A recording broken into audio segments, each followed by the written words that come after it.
Hi, welcome to Growing the Edge, the show about transformation. So this week we're going to talk about accessibility, kindness and need. And there's really just three rules, which is dress for radio, don't be boring, and always remember the rule of three. And actually this week we've introduced another type of format rule change. We're going to try and make it a bit more like a dinner party. So there's a bit more interaction between our guests and talkers. And Sam, it's a dinner party. I remember, I don't go to them anymore, but did you bring wine? If it's very clear water style wine, yes. Yeah, okay, that's gin and tonic. So yeah, so how do we kick off this topic, and why is it relevant to transformation? Well, for me, I've been reflecting, and accessibility sprung to mind for me because I do suffer from disability. So I'm co-chair of our disability network, so accessibility is something I talk about a lot. And it made me think, just looking at transformation, the different levels or types of transformation, and what's accessible to who. We might look at being a more enlightened type of person, but is that the sort of transformation that everybody should or would want to have? I mean, a little bit about sort of me, we discussed. I'll tell you a bit about why it sort of resonates with me. So I've had back problems since I was about 18 because I have a couple of spinal defects. So for me, transformation is something that's been firstly enforced on me physically, and then it's something I've had to implement to cope with, or recover from. So I had that enforced on me. Then I became a fitness fanatic, which helped manage it for a while. Became very, very fit, very strong. I was doing all sorts of physical challenges. Then it deteriorated again, so I transformed to a walking stick user. Ended up having spinal surgery 3 years ago. A few months of being normal-ish again, and then from there I started getting pain again because I had a second spinal defect, and also got diagnosed with either chronic fatigue and or fibromyalgia.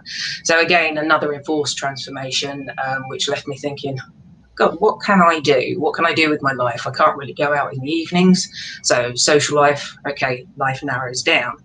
And then it's trying to think, okay, how do I adapt? So how do I transform into what's my current now? So I craft a lot. I like making things. So we now have a wood shop. So it's trying to find something else that, I can get a sense of achievement from. Took up target shooting.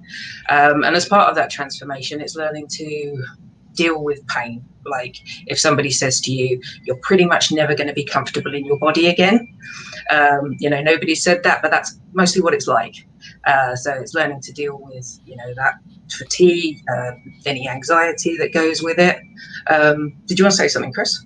Yeah, I was just going to, I was just contemplating what you were saying. And does that mean that through these adversities in your life, does that mean you've become expert in transformation because you've had to deal with so many? Possibly to a certain extent in my own self. So it takes a lot of personal work to be able to cope. It's, you think, right, I have my different levels of pain during the day. Mostly during the day, I'm kind of okay. I'm a bit achy. As I get tireder and the day goes on, I think my bones squish together and I end up crawling a lot of the time in the evening because it's agonizing. So that's quite a lot. It's basically, right, every day you're going to wake up, do your day, and look forward to your nightly torture session. So it's definitely a transformation in mindset, and not, letting that, transform me into something that goes, I give up. So it's almost, then choosing where you go from that with that. So yeah, I've had to do a lot of personal work on transforming myself to keep going, keep working. My confidence doing stuff like this is a new experience for me, and keep pushing myself in the ways that I can and think, what can I do? So yeah, quite a bit of personal transformation, both choice and enforced. And just to make it harder for you, hi, we've got Lou's joined us. Just to make it hard for you, we've got like a little funny whistling sound in the background as well. So we'll see if we can deal. We'll see if we can deal with that. But we don't want to make it too easy for you, Sam, because you're doing it too well. So anybody else want to come in on what's been shared so far? I just wonder. Thanks, Sam, for sharing that with us, because that made me very thoughtful. I was wondering if there is actually any transformation without suffering. Like, I'm just putting out there. Like, Do you is know, that even possible to really change if there's no suffering out there, or no pain, or no resistance? And I'm just putting it out there, and I wonder what everybody else's opinion is on that. I think that transformation requires an impetus, yes. I don't know if it's got to be pain particularly, but yeah, people tend to be comfortable where they are. And if you're going to make any changes in your life, there has to be a reason to do it. And yeah, I think in some cases, I think pain can be the impetus, or anger, or like we just had, like just south of us, we had like Trump.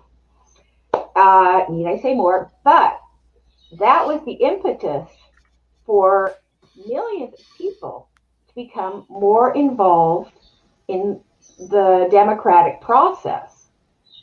So that was actually a good thing that came about.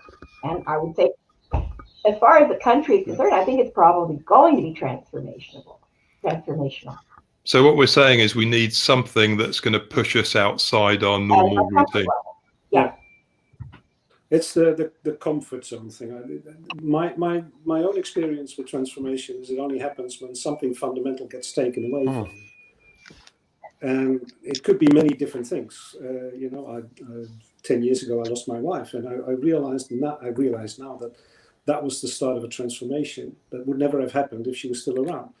Which doesn't mean I don't want her back, but when something that fundamental all of a sudden gets taken away, you have to transform.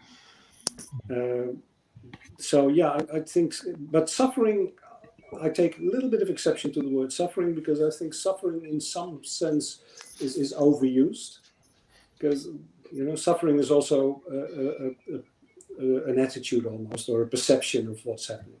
Pain, yes, pain is always there, but suffering is almost like a choice. I suffered. I could have suffered a lot, but instead I was just enjoying the pain. How strange that may seem. So it might be maybe sort of more of a challenge in life, or there's some turning point, some pivot. Because I suppose you might have, say, a person who thinks they're doing quite well. So actually, in essence, they're not suffering. But then something happens, and they think, oh, actually, no, I want to be something else. So yeah, I guess to what you said, it doesn't always need to be some sort of suffering, but there'll be some pivotal maybe moment or something leading up that can then cause you to think, oh, I need to transform. Yeah. One of the ways I look at this topic is around life is challenge and suffering. That's just the nature of it.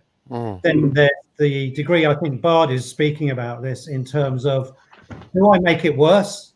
Yeah. And add to my own suffering through my own the layers of interpretation and conditioning that I add to that suffering, and do I feel victimized, or can I have a relationship to the suffering that is transformed? And for example, I would not want to be in a situation where I had a lot of physical pain, because I have great ideas about transformation and how you can do it and how many options and what's available. But if I was in physical pain, I think that my mentality about transformation would shrink. So, I wouldn't want the challenge of physical pain, because I think then I feel my options are limited. But I guess, as you say, that yes, it does limit you to a certain extent. I think it can limit you less so in the digital world, because you can still communicate. You can still do stuff like this. There's a way of influencing. There's a way of connecting. For doing, physical stuff, yes, it can be limiting. Or for me, doing things in the evening, can be tough, especially if I've had a busy day. My body will tend to shut down, and it will just be, everything's hard. I cook dinner and then I'm about done for the day. But I think depending on, how long you've had something, you develop a certain resilience, and sometimes it can push you further than you'd think you would be able to. Because, sometimes you have I want to beat it, or there's sometimes you just have to accept that this is what it is. Not every day, that doesn't feel like that every day, but on the whole, I know this is what I've got, but I still want to achieve stuff with it. So I think some of it's about the mindset and how you deal with it, and if you seek help to deal with it. The whistler, by the way. I heard you say something very interesting, and that is that it's almost, I think you said something like, at some point you have to accept the new you. And I personally think that part of the transformation only happens when you accept the situation for what it is rather than fight it. Do you feel that same way? You have to first accept it, right? Otherwise you can't deal with it. Yeah, I would go with that, because if I, and I do get angry with my pain. It's part of it. It's frustrating, it's tiring, it's distracting. However, if I let that consume me, I would be more angry and more tired. So I have to, have that thought that, right, this is what I'm dealing with, and what can I do within the parameters that I have now. So yeah, definitely a level of acceptance as much as you can. Yeah, so we got just a question. Yeah, we just got a question from Andrew Webster, and Andrew asked, "Can I ask, have you defined transformation? If not, perhaps you're talking from a different perspective. You're talking from a different perspective, which might be interesting, but might be confusing too." I mean, that's true. I suppose the show is about transformation. It's a massive topic, but I suppose this is more to do, Sam. This episode is more to do with an individual transformation. It's more at the individual level, isn't it? I suppose that we're talking something that's shaken your life up, which means it's different from how it was before, how you might have expected it was going to be. I think so, and I think obviously, we've had some previous conversations on this, and we've been through some different discussions on it. And the reason for the title for today's show, The Pyramid, is because the thought was initially kicked off by Maslow's hierarchy of needs. So, it's not a model we're wedded to, but it kicked off some thinking that, do you need to have hit certain basic needs in order to consider transformation? But that then leads into, well, it depends what type of transformation you're after, or what type of transformation you want to influence. So, transformation, as you said, is a massive topic. You have personal transformation, corporate transformation, society, environmental. There's a whole very large area. And I think we've discussed probably around all of them to a certain extent. But it was, obviously, as I said, accessibility was the word that sprung to mind for me, because I talk about that a lot. But it's, what transformation is accessible to someone, depending on what they want. Luke, did you want to give your example? You had an example about healthcare, sort of an accessibility transformation. No, I just want to chime in. Yeah, you're right. Today is also a little bit about accessibility, and I was getting a little bit like just ruminating about the whole aspect and saying, is accessibility? Well, accessibility is relevant. We know that from, for example, healthcare or legal support. Like, if you don't have access to healthcare, that's not good for your health, right? So there's no doubt about that. And good healthcare can be transformative, or good legal support or something like that. So accessibility is something. So on one hand, there must be some sort of impetus for transformation, but on the other hand, you got to have some access to something. And I wonder what that something is, or if accessibility really is that important. Again, I'm just putting out the question there, and I'd be interested to also hear from the others. Could I jump in? Okay. When I was working with the agency that I worked with for 13 years, I had a lot of, my clients were people with intellectual disabilities, and a lot of them were teenagers.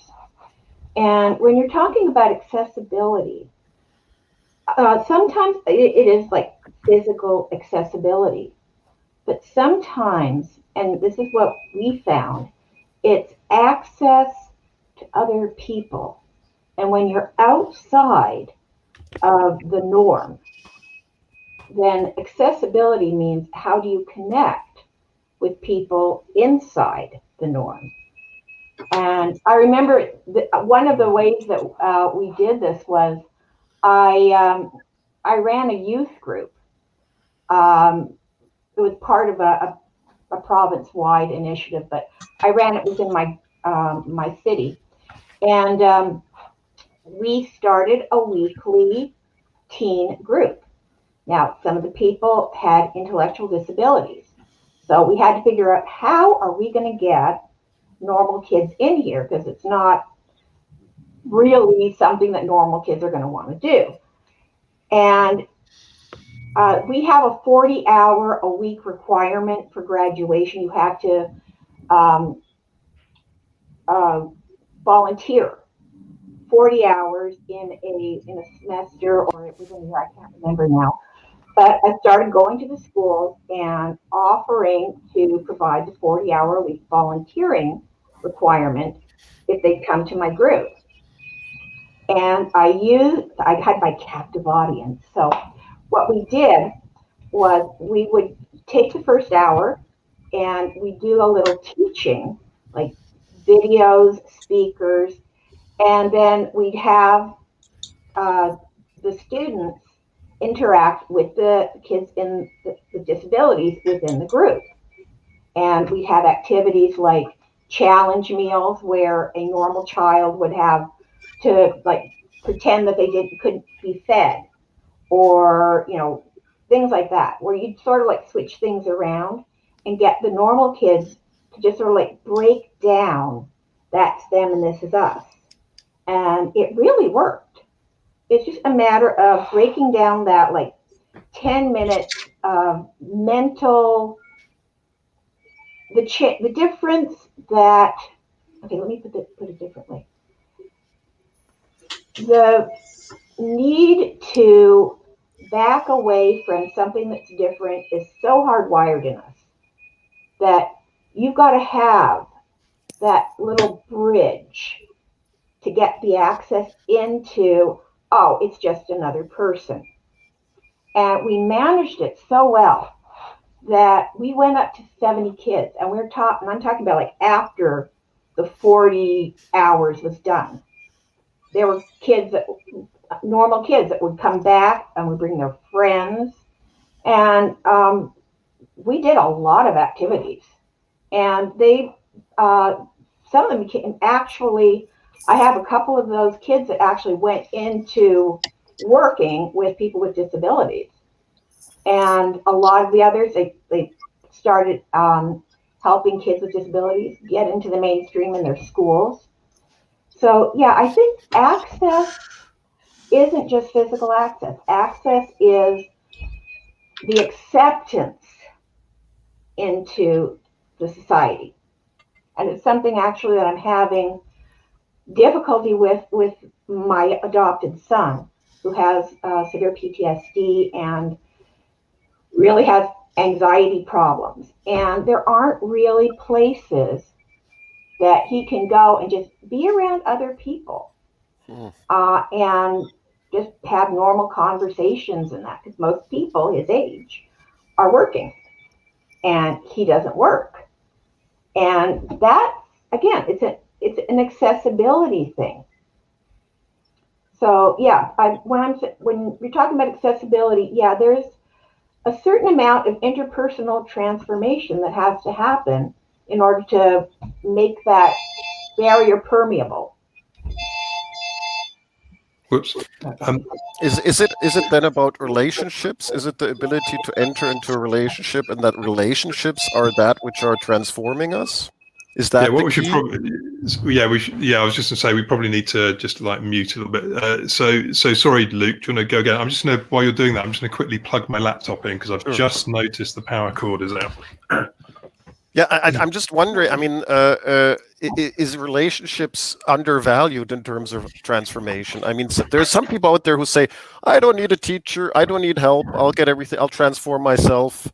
Basically, pull myself up from the bootstraps." And there's something nice about this idea about being able to do that, and certainly there's also great value in that. But is it actually are we able to transform ourselves without relationships?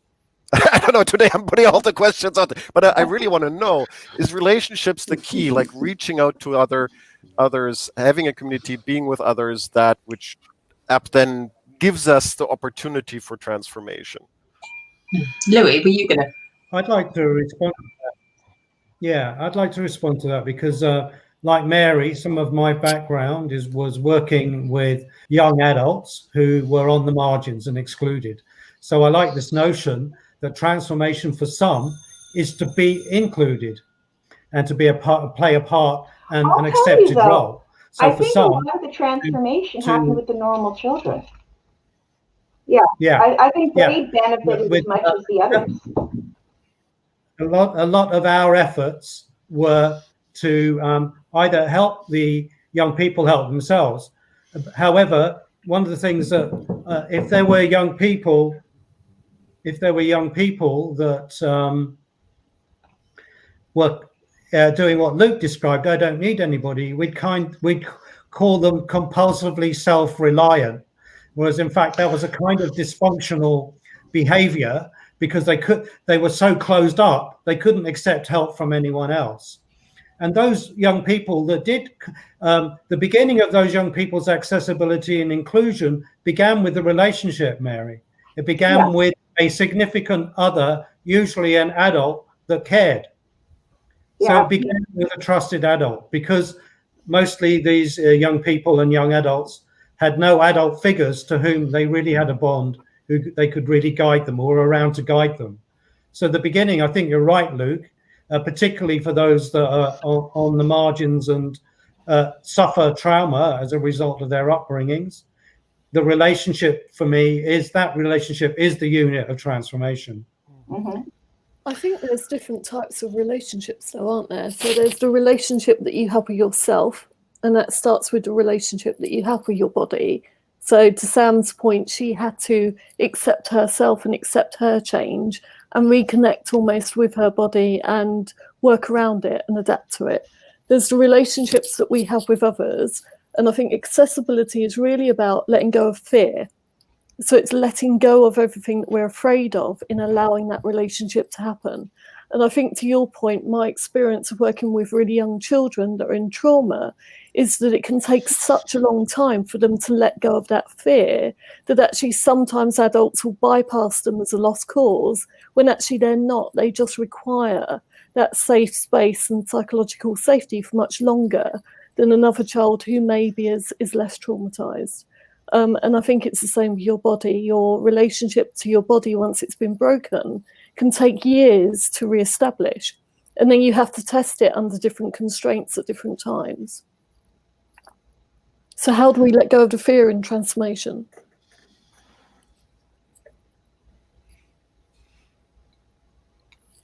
Lots of silence there. Lots of silence. I have a follow-up question. The fear, and the second question, is there hope for transformation if I actually don't have that first impetus, that real underlying need or struggle or pain, whatever you call it? So these two things, I don't know. Today I'm just curious. I'd like to hear from others. It's just I want to explore this more. Just to jump in on that, I was looking for a jumping off point. I have been described as only being functional when I'm under stress.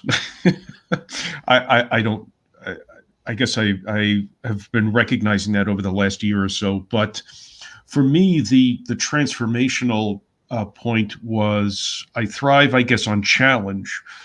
But when my ethics were challenged by the misuse and abuse of laboratory creatures, including chimpanzees and monkeys, for AIDS research, is where the transformational shove came, where the ethics could not be managed, and so I had to move on. I moved on to an interim position away from the bench into something that was administrative and with about 20% of my time dedicated still to bench research, and then decided that that's not where I wanted to be, and I am where I think I was always supposed to be, and that is doing public health and program development, particularly with tribal nations here in the U.S. And the funny thing is about all of that is that all of this has essentially put a bow on what I was and what I am, and apparently what I'm about to be, and that is the coronavirus. I started off in vaccines. That's what my research that's what my research was. My PhD is in that.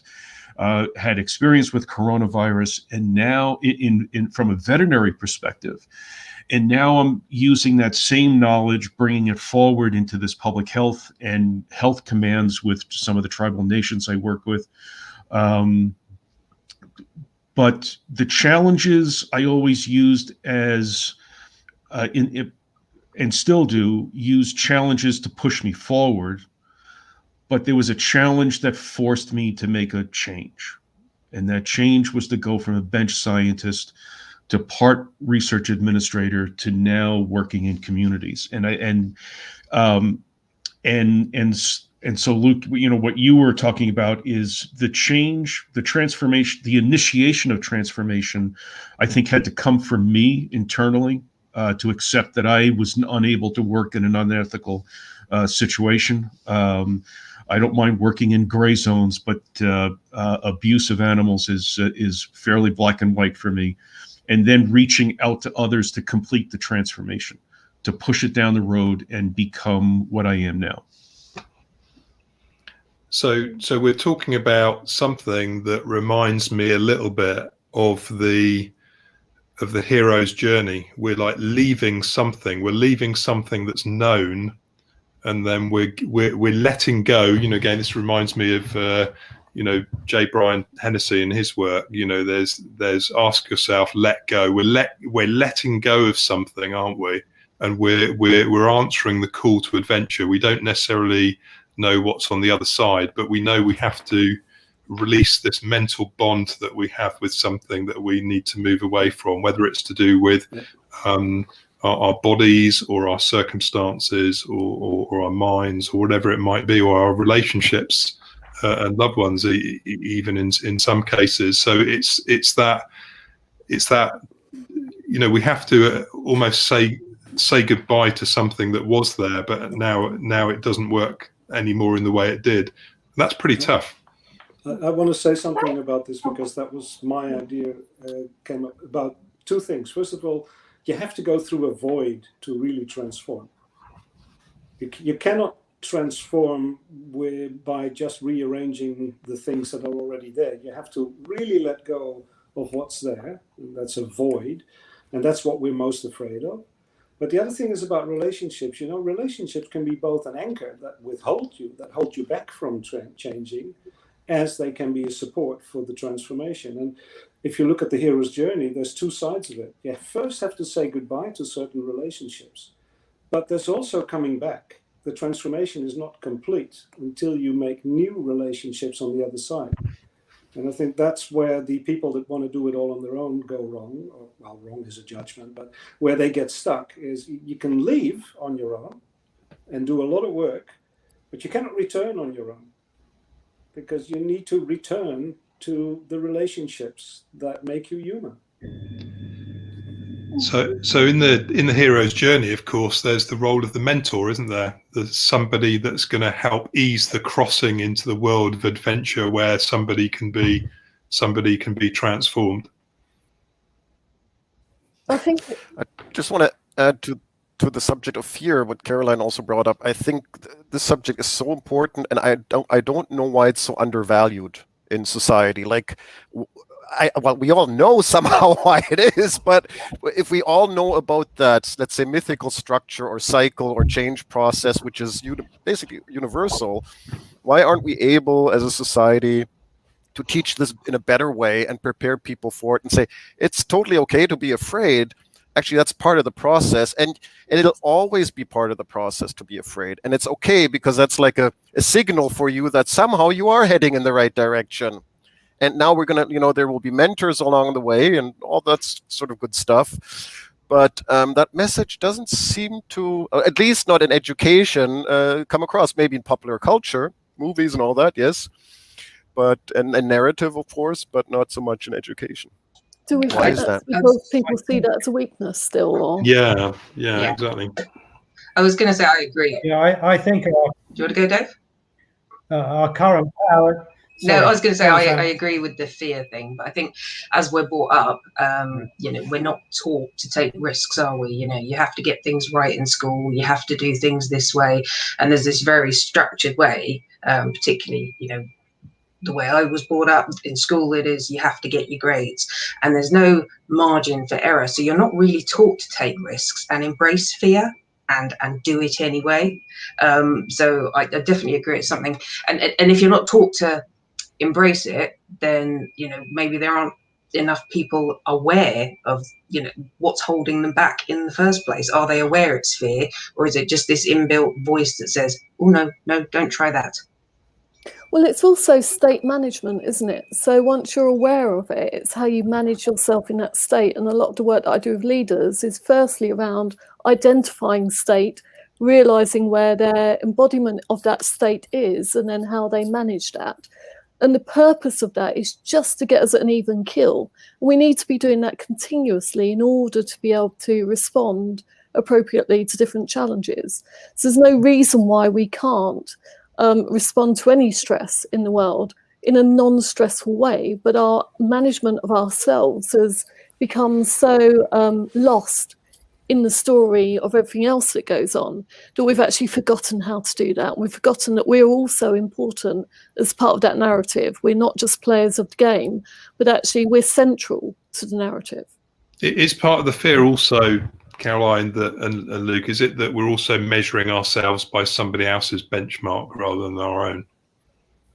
Yeah, we have fears on top of fears, don't we? So if we've got one fear, we tell another story that presents another fear, and that creates new fears. And then that fear of, are we fitting in? Are we part of the whole? This need to belong and our determination to be part of a relationship can in itself present fears.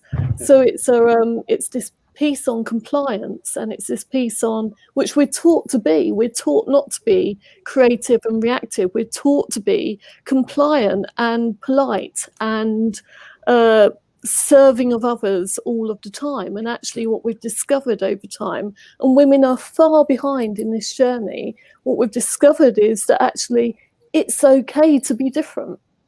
But our embracing of difference is so far out of, it's a bit like Mary was saying earlier, just looking at the political elections, and I don't want to get into politics at all, but just looking at how that's changed the state.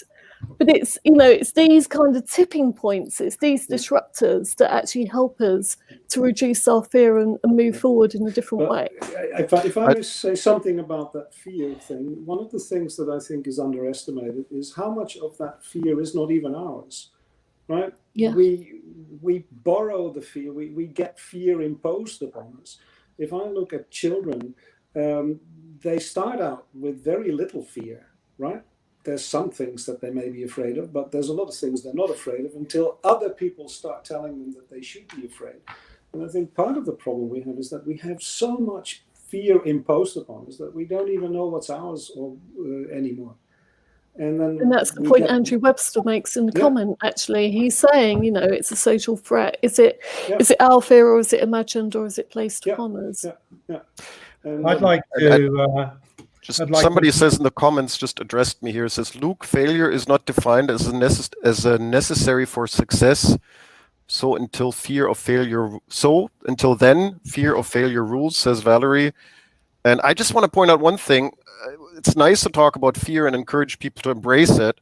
But let's be honest, if we see somebody else being afraid, it's not a pleasant sight, is it? Like I think everybody had that memory, and especially when you see your own parents being afraid, it's rather horrifying.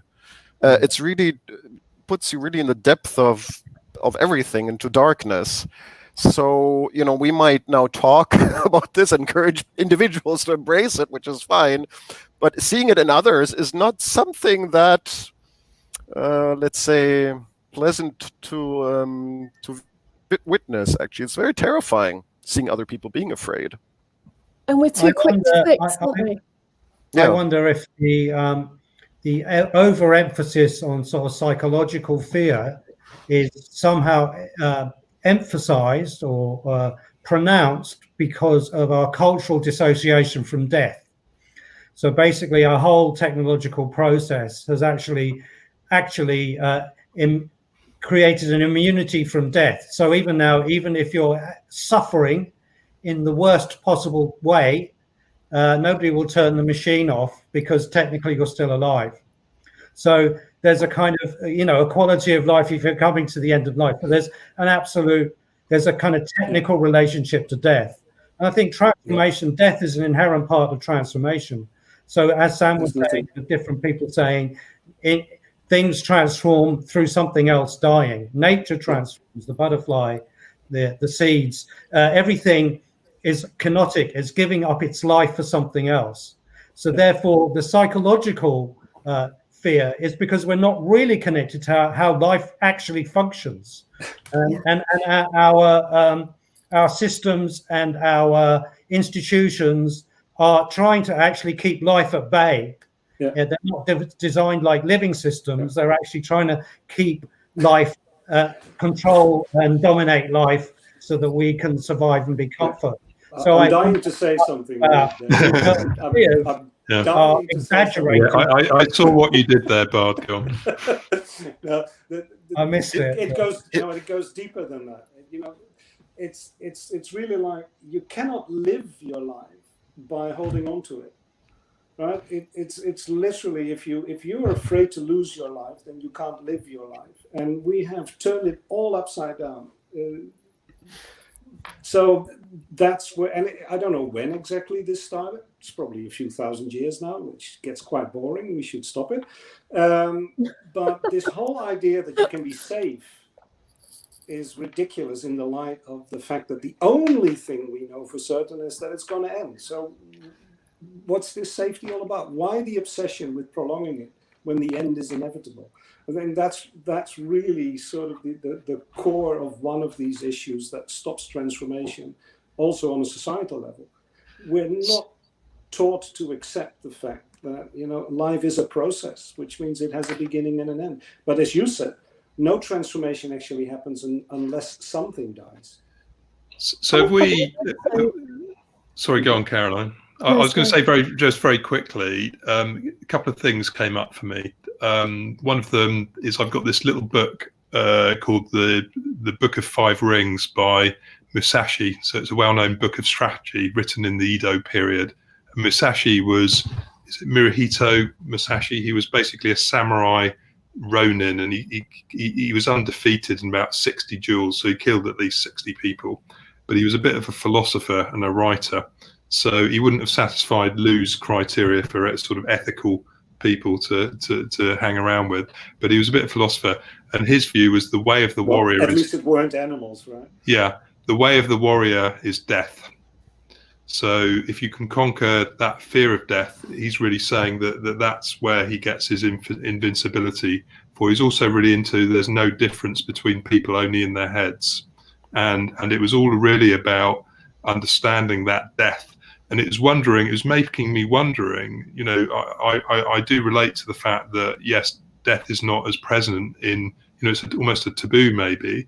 So does that mean then that we can't remove it? So if we try and remove it, we lose something.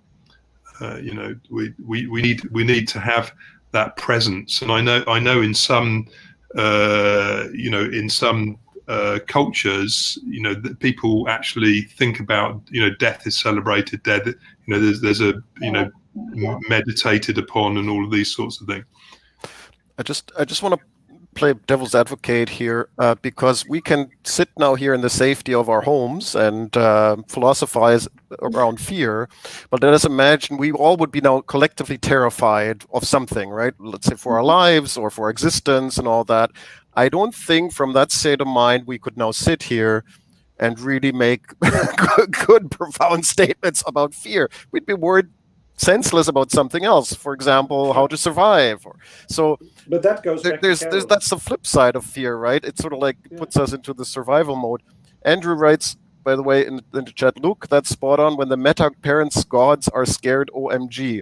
So yes, when the universe starts breaking down, that's not a very nice place to be in. So back to the question of accessibility, there seems to be something where we must access that, but not too much, too much of it, because everything breaks down.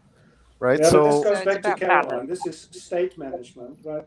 The first thing we need to teach ourselves and others is that there is a way to deal with the fear. I first really experienced that in that moment where everything fell away, and I felt the terror of nothing, right? And it took me months to realize that the only thing that could stop it was me. And it's a state that you have control over. You don't have control over any of the circumstances, but you have control over your response to it. So I think if we can teach children, for instance, to manage their own internal states better, then those moments of fear just pass. They don't, the fear doesn't go away, but the way you respond to it changes. that's true. And that presumably means it needs to be something that we can talk about. We can talk about the dark stuff. And again, actually, Dave Snowden raised the point about the Disneyfication of dark European fairy tales, and the fact that we're glossing over coming to terms with the hard stuff and the nasty stuff, which actually is psychologically beneficial for us in the long run. Well, we've forgotten how to feel, haven't we? So we've shut down so many of our emotions, and we've mislabeled them, and we've misdirected them to the point where we don't know how to feel fear sometimes. And as Luke highlighted earlier, sometimes we have to feel it in order to be able to control it. And so therefore we need to face it. Yeah. Dave, you're on mute. Yes, you have to recognise it in order to overcome it. You can't. Yeah. If you can't feel fear, you don't know it's there to get off. Go on, Dave. I wonder if it's really true, because the incidence of anxiety-related illness is much, much higher. So whatever the global circumstances we're in, the psychology of our social existence seems to be accelerating. I mean, with COVID and social distancing, anxiety and illnesses seem to be the survival impulse or the fear that is, but do we feel it? Do we feel it, Dave? Do we actually feel it, or is the anxiety? Well, that's what I wonder. The suppression of the fear, of the feeling. Yeah, that's what I wonder. One of my, if you're not going mad in this age, then you're not paying enough attention. Yeah, I agree. Because in a way, it's a healthy reaction to the circumstances that we find ourselves in. Yeah. And but funny, actually, if it's really felt or not, I don't know. I think we magnify through, not state management, we magnify and amplify things that actually we might be able to, if with the right kind of training, we might be able to manage. So sorry, Mary, go on. Okay. Actually, one of the themes here was kindness, and I think that's the antidote. The connection of compassion. Like, I'm afraid, but I understand what that feels like, and you're afraid too, and I can understand how you feel. I think you can have sympathy without a mutual capacity to suffer, or a mutual experience of suffering. You can't have compassion. You can't really connect. I think empathy is really important, isn't it? Yeah. Empathy. There's a saying, you cover a piece of glass with a little silver, all you see is yourself. And people who are better off, they get to the point where they can't see other people. You have to be able to understand and care about what the other person is feeling, to really connect with them. And I think that's where it becomes transformative. I just want to go back to fear, because I see also in the comments, there's a lot of comments on the fear thing, and because I have another question. What do we do now? Maybe some of you have children. I have a son. So the consequence would be, now I would send him into the woods by himself for a week and see what happens, and that's it. That's what that's what the Spartans used to do. That's what tribal communities used to do, and that's not what we do anymore, right? So, in fact, I would also prevent my son from ever being afraid of anything, because it's not very pleasant for me. I empathize with him. So somehow I'm keeping maybe my son from making very vital, important experiences, being afraid of something, and and then figuring out, no, I'm still able to respond in that situation. So again, my question to you is, if we all agree that this is an important experience, but actually what we're doing nowadays is shielding people from that experience through a lot of empathy and kindness, well, what do we do? There was a really interesting study done around children recognising paedophiles, and because there was always a lot of fear built around paedophiles, obviously, and so the whole stranger danger came into play. And what they learned through this study was that actually children needed to use their intuitive response, and it was the children that were left to be able to develop their own intuitive response to something that were better able to manage that experience and less afraid of it. So for all of our protection and our, don't go near a stranger, actually if I'm in danger, I might need to run to a stranger, but it might need to be the right stranger. And so we need to be able to sense, we need to be able to rely on our senses, we need to be able to trust ourselves in order to transform and in order to remove fear, I guess. And to do that and to teach that, you need to let them experience it. This is the thing about the bubble wrap generation. If you never experience fear and then get through it, how are you ever going to learn that fear is not the end, that you're not acutely going to die? How are you ever going to calibrate your senses? Because if you haven't, sorry, one more sentence, I'll let you go. No, go ahead. If you've never experienced fear as a child and in a safe, relatively safe environment, then your senses have not been calibrated, and they either go completely haywire and everything becomes terrifying, or they go completely numb and nothing is left to feel. So part of the hardest part of being a parent is to expose your children to danger and suffering and pain. And I've had my kids fall out of trees and almost break their necks doing stupid things. But you didn't push them though, did you, Bart? I didn't hear that. Probably better. What did you say, Carol? Actually, that's kind of what I was going to say. Okay, we're all of an age where, like, I'm the oldest of 7 kids. I mean, you don't see 7 kids anymore, but, we had spares. And I remember, like, we'd go out, like, we lived on the edge of the woods, and my mother would throw us at the door in the morning. We'd just go out exploring, come home for lunch, and go out again and come home for supper if it rained or whatever. And you could never do that now. I mean, kids are, they're raised in apartment buildings a lot, so you can't go outside without your parents. You have to go out and then down the elevator and then out to the park or wherever. And yeah, they're being raised like veal. It's there's no experience of being on your own ever. And so what do we do nowadays where everybody wants to protect their children? Does anybody have an idea what we could be doing better?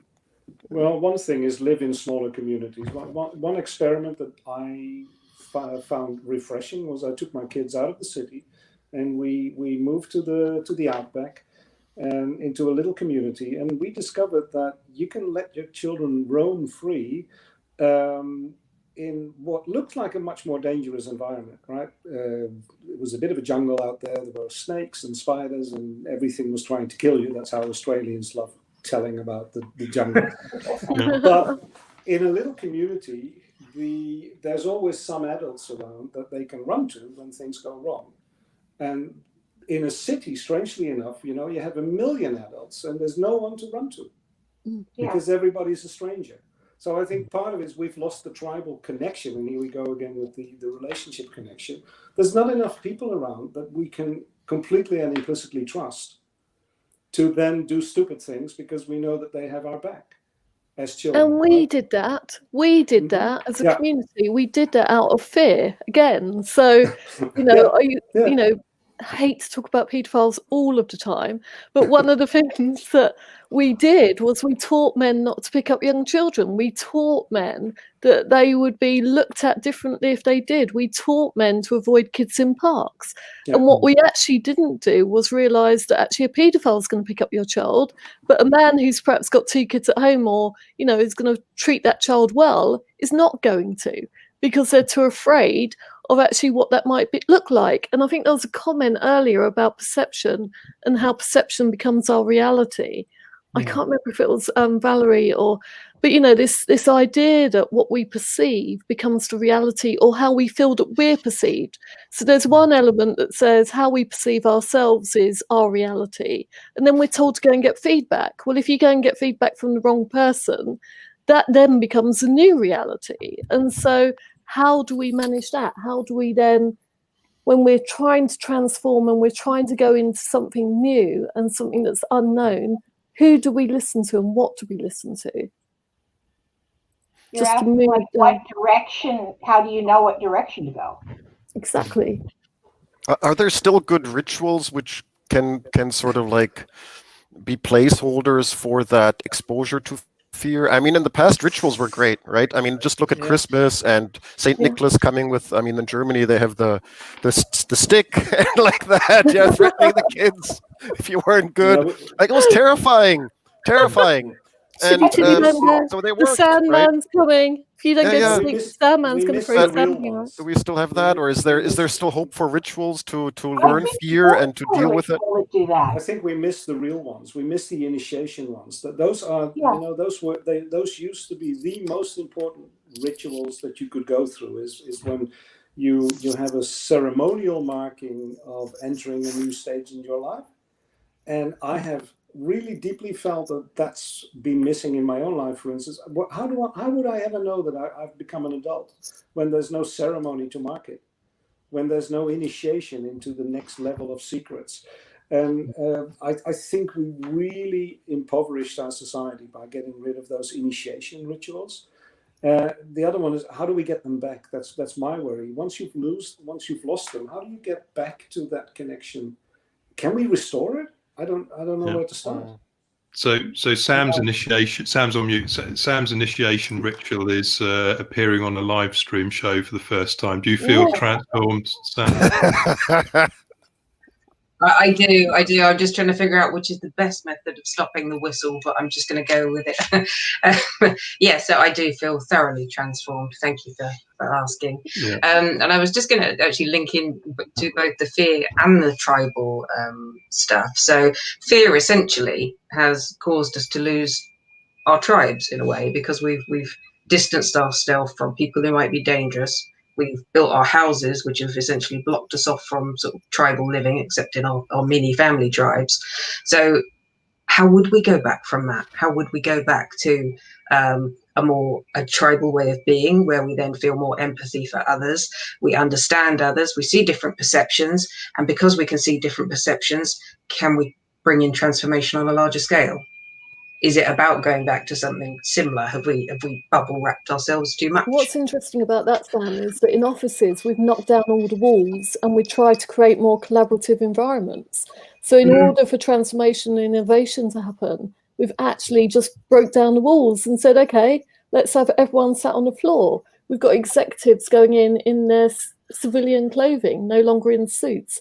We've got everyone sitting around the table and having a cup of tea.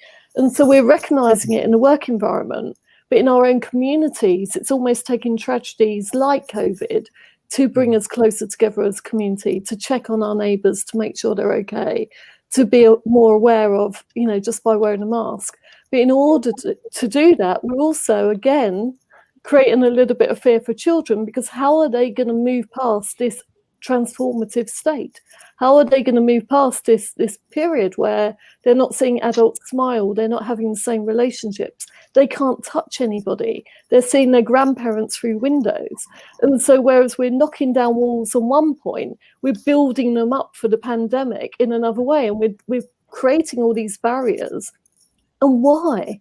You know, I know, Lafrado, you were saying you've worked in clinical research, and so have I, so you'll be really familiar with virus, and these viruses have been around for a long time. this virus in particular has created so much behavioural change and so much fear.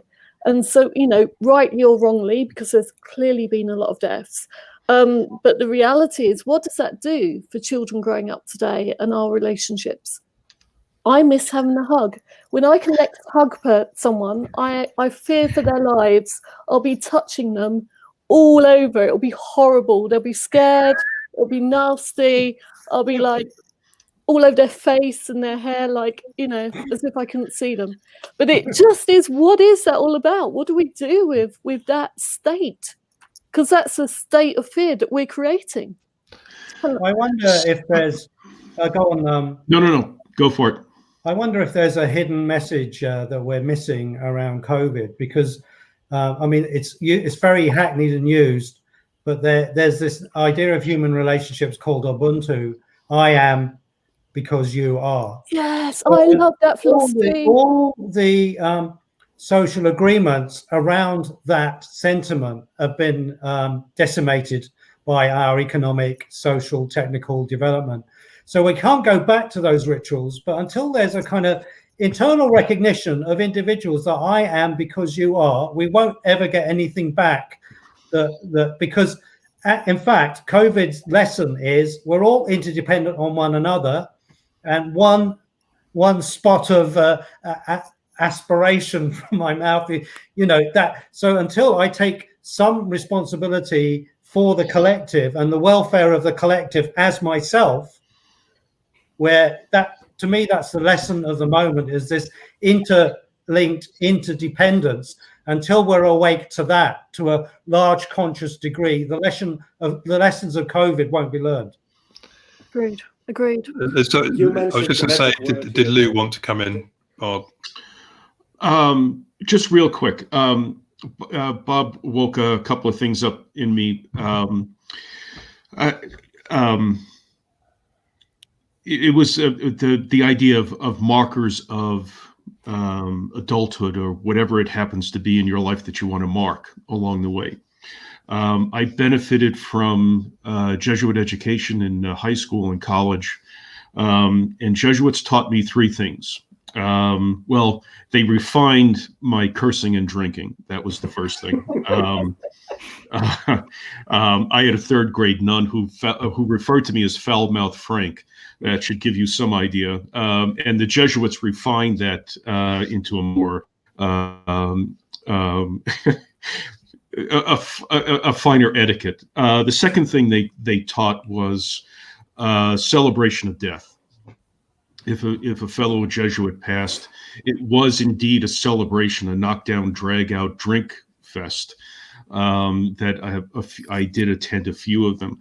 But the third thing I think really tracks to what Bob's talking about, and I took it to heart. And so what I'm wondering is, we don't have a tribal look at the markers, but how we internalize different markers. I had a college ring. I think I wore it for about 2 months. But what the Jesuits taught me was that if I had not made something of my life by the age of 30, the ring was to be taken off, put in a drawer, and you were essentially a failure if you had not made it by 30. And so wow. And part of that is that I had internalized it that way. And so I got my PhD at 29. And I sort of feel like I just made it under the bar. You know, it was close. Yeah.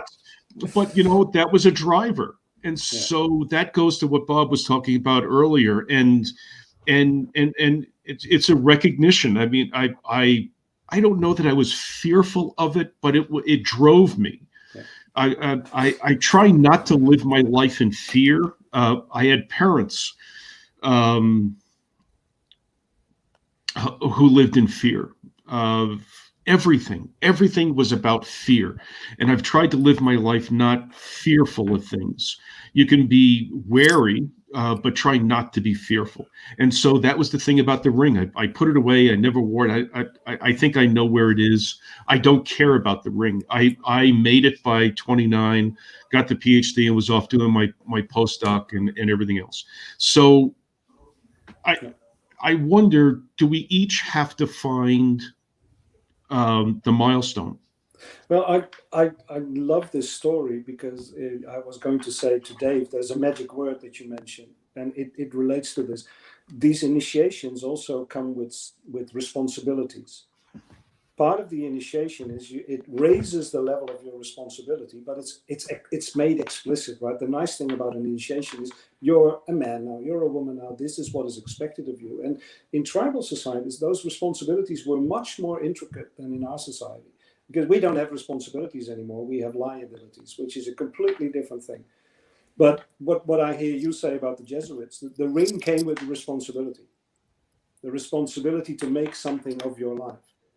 And I feel that we have lost that sense of personal responsibility. And I would love to get it back in some way. And that's a responsibility to the whole world, to maintaining life, to maintaining healthy relationships, to not make the world worse, but make it better. And responsibility sounds so awkward nowadays. It's almost like I'm swearing, right? When I say you have to take responsibility. Yeah. But it is a deep sense of you are responsible. There is something that you're here to do. And everybody's here to help you. That's the tribal sense. But it's not without a certain demand on you. It's not a free ride. So I just add to something, responsibility for something other than yourself. Yeah. So I have a responsibility to redescribe the topic and see if there's a way of engaging it, particularly in light of a comment that Alex Papworth made about whether we need to redefine Maslow's hierarchy. And I'm just wondering, I think Sam, you mentioned it at the top, and it's something that you discussed previously. But is Maslow's hierarchy? I'm not a great expert, but it seems is it about the individual? And we've been talking a lot about the collective and the tribes and the Ubuntu and all that sort of stuff. Do we need to, and also been talking a lot about fear and risk and things like that. Does that mean is it almost like Maslow's hierarchy's got some hidden traps? And do we need to redefine Maslow's hierarchy for the modern age? I mean, I know, for example, there's extra couple of layers have been added, which is Wi-Fi and power. But that'd be me. Yeah, exactly. But I'm guessing within our little, we can add hugs now. Right? Hugs is the bottom layer now. Is what? Sorry. Hugs is the bottom. Hugs, layer now. Yeah, hugs, power, Wi-Fi, and then physical safety. Yeah. So I mean, do we need to redefine what that hierarchy of needs to be within the 21st century with all the challenges we face? And also, how do we deal with the dichotomy between some things that can hurt us might be in our best interests? And this is something that, again, I was discussing, at a Knevin retreat. They were talking about the yum and the yuck. And the issue is that if I need to move forward, I've got to try and convert I've got to try and see my yums as yucks and yucks as yums. And that's a bit of a mind bender, whether it's to do with, Sam, your experience or more generally. I was going to say, actually, is it transferring a yum to a yuck and vice versa? Or is it thinking that a yuck can lead to a yum? Like you do something that you think is a yuck, but actually you come to an achievement point, transformation point, which is actually, okay, I did it. So it's trying to see past that imminent again, fear, disgust, whatever we're looking at, and is it looking past that to think, all right, yes, this is unpleasant, but looking further on it, and actually, being in it. Bard, you when we were speaking the other day, referred to enjoyment of the journey as well, rather than being quite so outcome focused. And is it just enjoying the process we go through as well? So things aren't necessarily definitely a yum or a yuck. They could be a bit of a blend of both. They could flip, they could change, and one person's yum is another person's yuck as well. It's again, we're around perception. I'm thinking about the Maslow's hierarchy, and I don't think it needs changing. I think it needs more relevance to people in terms of their current lives. Like when I was younger, like we grew up in, well, it was a more white bread world, but you had churches, you had civics classes, you had a sense that people were responsible for one another. Parents were responsible for their kids. And, I think in the 60s and 70s, the bad part of that started coming out. And they kind of threw the baby out with the bathwater. And it's just like, try anything. You're not responsible for anybody else. Now, it was kind of a transition point. In some cases, it was better because it brought on the civil rights movement and everything. But I think it also created an opportunity for, well, let's say capitalism. Okay, they had an opportunity to remold people, like through television, ads. I think we became, instead of a society of citizens, of interconnected people, to a society of consumers. And I think that Maslow's hierarchy and the consumer mindset don't connect, which is why it becomes a hard sell. Transformation, growth. I mean, you don't. I mean, I don't know, may have been the last generation where we had that, but I think it's harder for younger people who've grown up, since the 60s, since the 70s, to really realize that interconnectedness once existed and was necessary. And what they're doing now is getting like 60 million likes. It's like their version of trying to recreate it. So I think what we're looking at, like the scenery we're looking at and the scenery they're looking at, is very different. And I think that is where Maslow's hierarchy doesn't need to change necessarily, but needs to translate into what their experiences are. Does that make sense? I'd like to go back a little bit to Bard again because of the individualism and the responsibility. Sorry, I was reading the comment section. The responsibility. I just want to point out. I want to put forth a radical thought, and maybe because I think Bard, you didn't put this radically enough. We always say, "Oh, responsibility. That's nice. I feed myself, I clothe myself, I make some money. These sort of things. I'm not breaking the law." But it's actually much more radical than that. I'm sure you're all aware of that. That it really means you're responsible for all your thoughts. You're responsible for all your feelings. You're responsible for all your pain. And this is something very tough to swallow, I would say, for most people. For me personally, it's tough to swallow. If I'm upset about something, if I have some physical pain, this is my pain. My body is producing it. I have these feelings, I'm producing these feelings. That's the kind of responsibility I think you're talking about, which is much, much, much more radical than most people would like to have it. And my question is therefore also a very radical one. Is all transformation not just taking up more responsibility along your pathway in life? Isn't that what transformation is? Only if you don't let something go. So didn't we say earlier that you needed to let something die in order to create something new? So I guess my issue with, yeah. And I guess what Maslow's hierarchy does with his enormous list of self-actualization goals that we're meant to achieve is that he does put a huge amount of pressure on everything that you've just talked about and much, much, much, much more. And now we have consultants going into organizations using it as a model to say this is how your people need to be structured in order that you become and they connect to your purpose and everything else. And I think there's a lot of pressure in the world for us to be perfect. There's a lot of pressure in the world for us to want more than we actually want. There's this whole thing of, well, actually, if I'm happy with my basic needs and I'm happy and they're met by my salary and I'm doing a good job, why do I want to be the next best leader? Why do I want to be the next best thing? Why do I want to be everything to everybody? And perhaps when we are demanding that, that's when people shrink and they disappear from society because they just can't be part of that collective anymore. It's moving too fast. You know, we hear it all the time, don't we? I burnt out in London and I moved to the country because it was just too much. It was because we're pushing too hard all the time and we're expecting too much. And that's an organizational issue, but also a personal issue within ourselves around that expectation that you're talking about. But who's doing the pushing? Because I think you're right, Carolyn, that there's this constant pressure to be something we're not.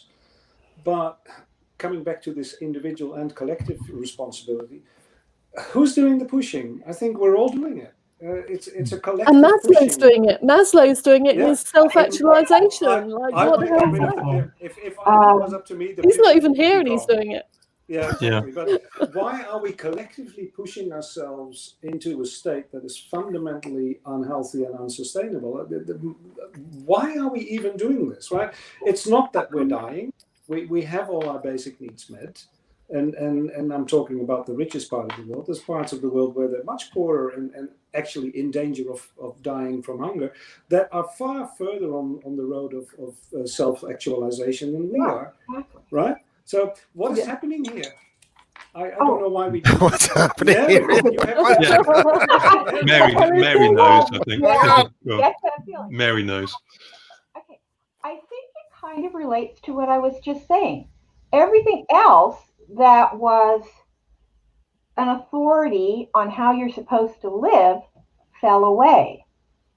And the authority now is your job, your boss, your organization. You know, that's where you get your, I mean, it's not just where you get your life, the state. where you get your status, your friendships, and they aren't really there for your benefit. You realize that. They're there to get what they can out of you. You are a commodity to them. And I think that's partly where it gets twisted. But we are them. Get your meaning for something that really doesn't care about your meaning. It just wants what it wants from you. Yeah, but Mary, I want to stop you for one moment because it's not them, it's us. Right? We are someone else's them. Yeah. Yeah. Right. Somehow the deepest problem here is that we're doing it to each other. There's no evil aliens out there doing this to us, right? Yeah. It's all of us doing it to all of us. And that's what I find so hard to grasp. If we're all doing this and we're all suffering from it, why don't we just stop? Well, it's maybe related to episode 1 where we had David. Yeah, I'm going to plug that. Yeah, with David Dibble. And David Dibble is somebody who's an organizational transformer, but he's also very interested in the work of Ilya Prigogine, who won a Nobel Prize, for chemistry in the late 70s or the early 80s. And he has this law of dissipative structures. Yeah. So what David went on to describe far more eloquently than I can, but basically you've got energy coming into a system, energy goes out, it dissipates the energy, and after a while it can't dissipate the energy and it starts freaking out, and then it collapses, and then that creates all the fractals and funny types of things, and you see it in nature all the time. And really what we're being hit by then is we're all part of the system. We're not maybe consciously part of it, but we're all playing a part in this thing. It's not like some evil capitalist or evil communist or whatever it might be. It's not that. It's that we're all part of it. It's part of us. And therefore, because it's a system, it actually self-repairs. It repairs itself. We're not even aware of it. I think is it autopoiesis or something. I don't want to use too many technical words, but basically it's like a belief system that we're all sucked into, whether we know it or not. So it's nobody's fault. It's not these people are bad or those people are bad or I'm bad. It's like we're all part of it. So how do we break out of it? And I think that it must then come back to the sort of things that Bucky Fuller talks about, which is, you don't change a system, you create a new system that makes the old one obsolete. And I think that's what we now need, is we need now these new narratives that allow people to engage in a way that maybe draws on, Lou and Bard, the type of things you've talked about, tribal communities and getting in touch with nature and things that then bring us back to where we were before somehow. Mary? Yeah. I know, I'm raising my hand. I'm sorry. But, okay. I'm thinking of when Japan started becoming a world economic power. And the way it became a world economic power was all the Japanese people really got together and they believed in their companies, and the idea of the salary man, where you work for this company all your life and this company takes care of you all your life, and you'll sacrifice anything for it. It's not that different from the unions of the 70s and 80s, where your job was there to take care of you. And after, I think in the 90s and the 2000s, when they started downsizing, it pretty much broke the Japanese culture. What are these people doing? They're firing me? They can't do that. It's mind blown. It was a whole concept that, just exploded on them. And I don't think it transforms. I think it blows up and then you fix it. For instance, right now in the States, we're a little further along the process. I'm just talking economically, but it does have an effect. That, people who their dads work for Chrysler, they work for Chrysler, their kids work for Chrysler. They thought their grandkids were going to work for Chrysler, and suddenly Chrysler's outsourcing to Mexico. And so what do? We do gig economies. And I think we're kind of in the breakdown section of that, what he was describing. And I think it's also, it's a crisis, but it's also an opportunity. Yeah. Because I don't think economically things are going to go back to you work 40 hours, you get your money, you go home. People are going to have to start thinking about money differently, about jobs differently. And I think it's an opportunity to break away from the a cog in a machine sort of thing. Yeah. So Mary, I would describe it as a crop opportunity. It's kind of part crisis. Yeah, it's a crop opportunity. Okay. So Lou, did you want to come in?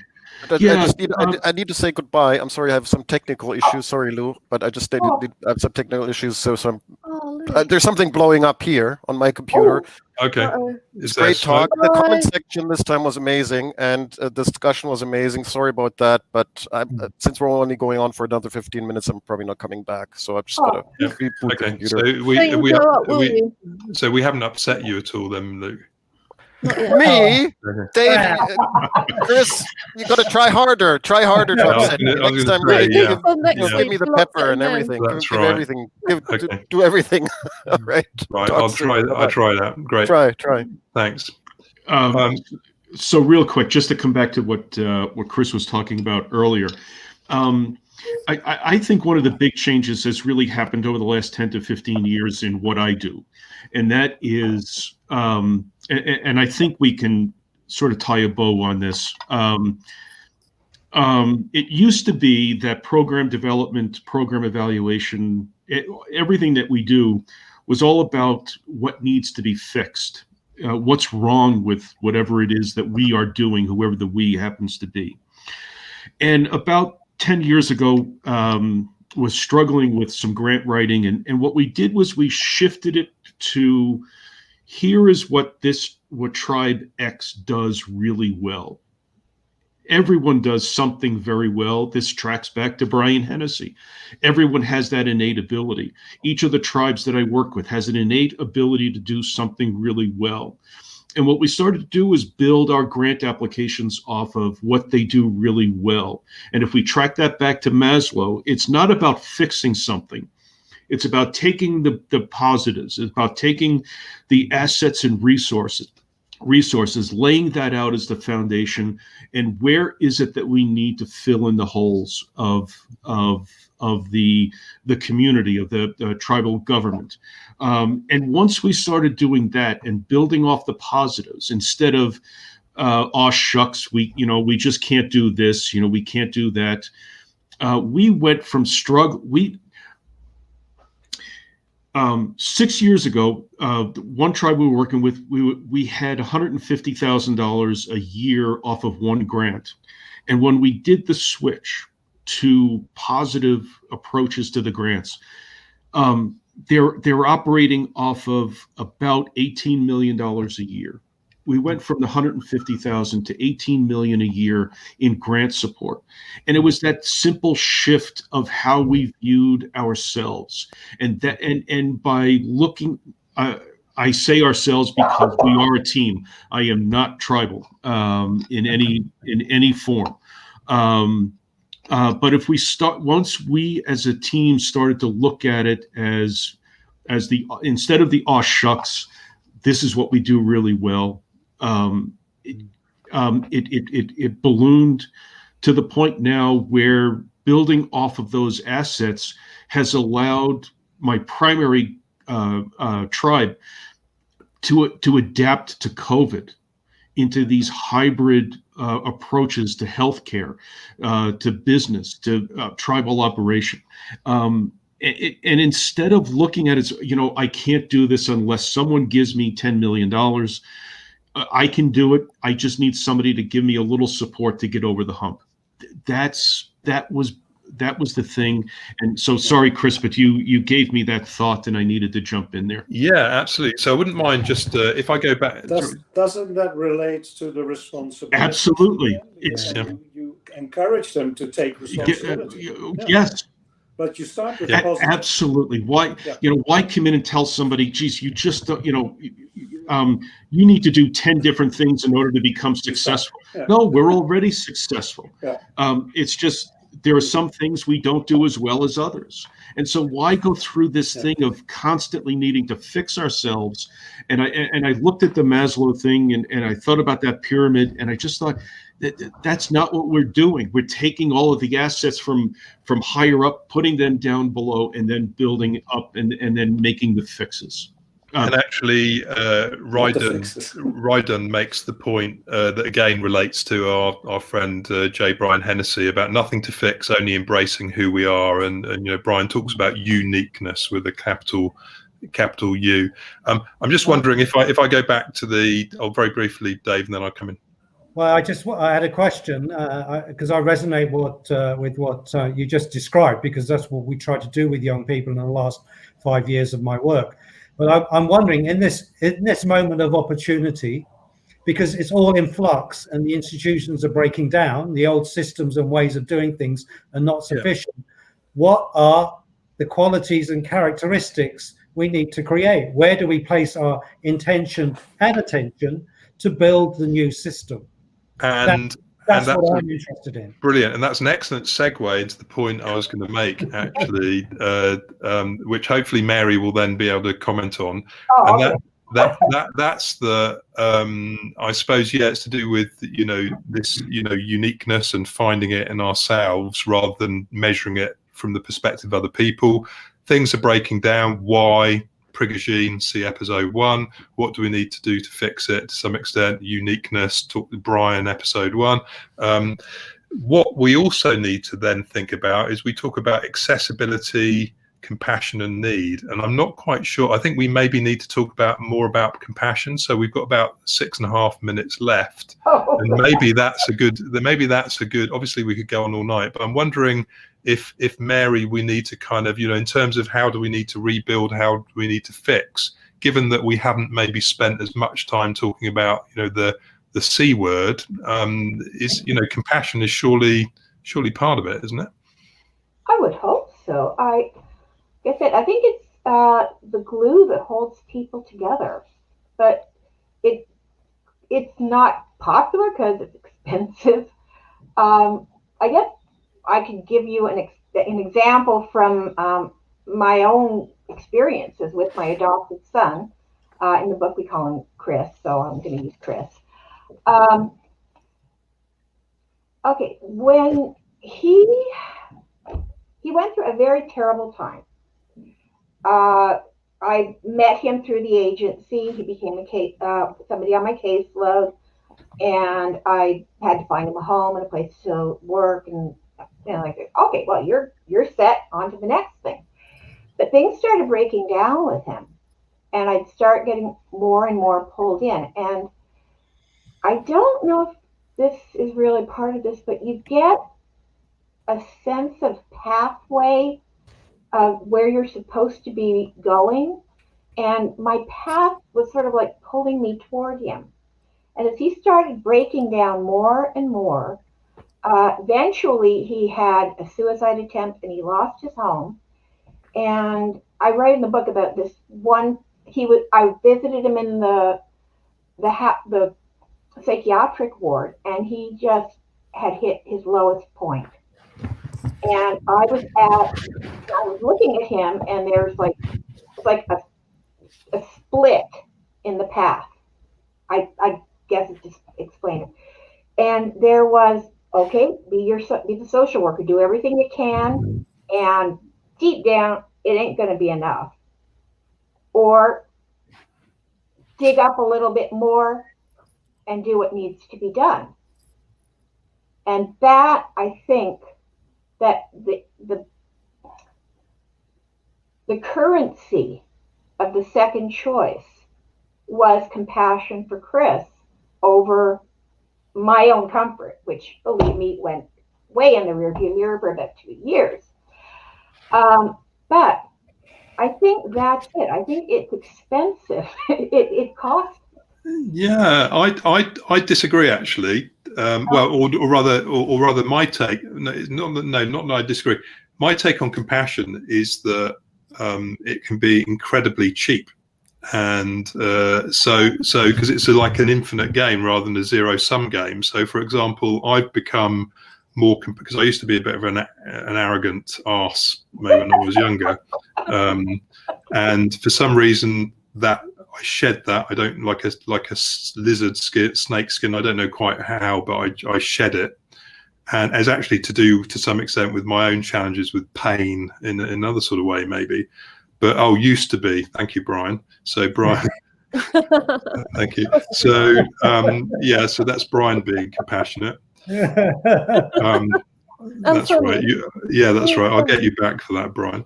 But what I've noticed is that when I started trying to like people more, and I had to fake it, and I'm still faking it obviously now a little bit, but I tried faking it initially, and then it kind of, I found actually this feels better, and then it's almost like I learned from my own sort of starting point of being a psychopath, and then kind of. But what I found is that, wow, it's like free. Being nice to people is like free. And it's like, it works better and everybody gets on better and they do more, and it's like, it's more fun, it's less stressful. And it's like, why wouldn't I? It's like, but Chris, I want to stop you for a minute because compassion is not being nice. I'm not talking about being nice to people. Right. No, exactly. We're saying the same thing, Mary. I took a very, very mentally ill young man, moved him into my home. Yeah. There's a difference between good and nice. Right. Here's a joke. You have a bacon and egg dinner. The chicken made a contribution to it. The pig made a commitment to it. Yeah. Yeah. Okay. Yeah. Nice is the chicken. Exactly. Yeah. Compassionate is the pig. Yeah. Well, maybe so I've still got something to learn then. I wonder.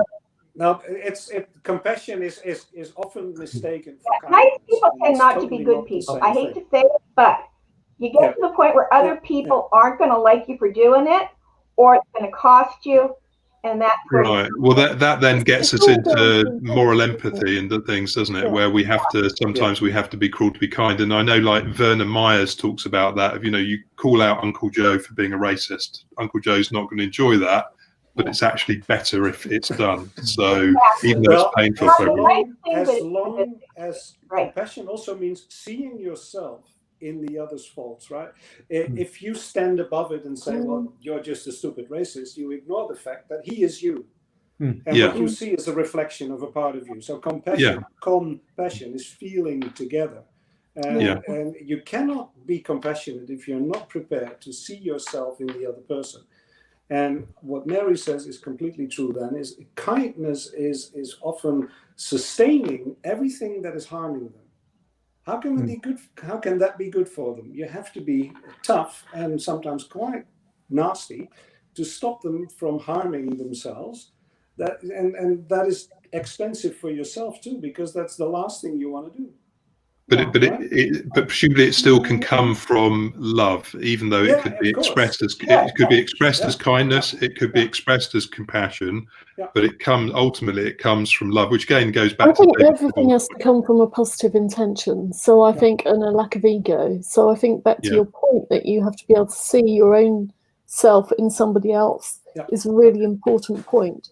But what we're not looking at is nastiness. What we're looking at is a positive intention to move something forward and achieve an outcome.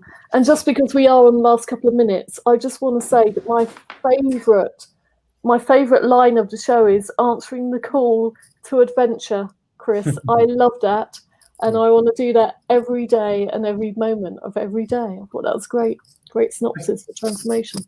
Could I add a final point on compassion? Yeah, perfect. And then what we'll do is maybe, Sam, you can do a wrap up with your whistling as you started us off, and then I'll do a quick plug. Dave.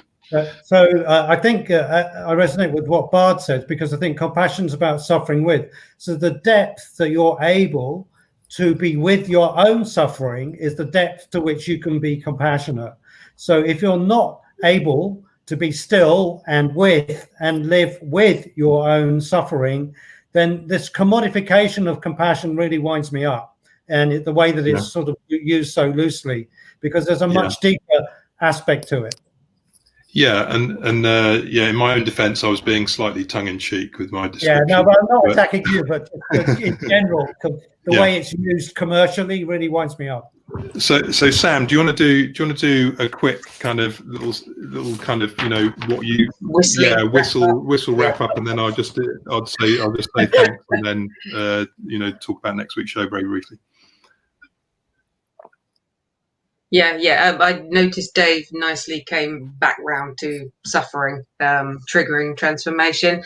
I think it's been a great conversation today, actually. I think we've had some really interesting viewpoints.